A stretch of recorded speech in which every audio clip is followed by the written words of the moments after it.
Brigada Live Report. Mas bumaba pa ang temperatura sa Baguio City ngayong araw.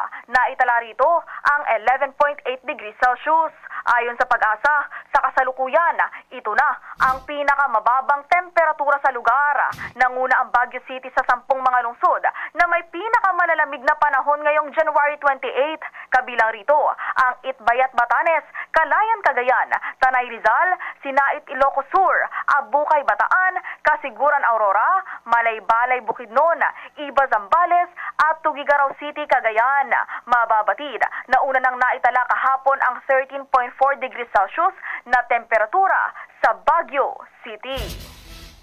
In the heart of changing lives, ito si Brigada Sheila Matibag ng 15.1 Brigada News FM Manila, The Music and News. Sorte! Ang bahaging ito ay hatid sa atin ng DriveMax Herbal Capsule. Lalaking angat, tumatagal.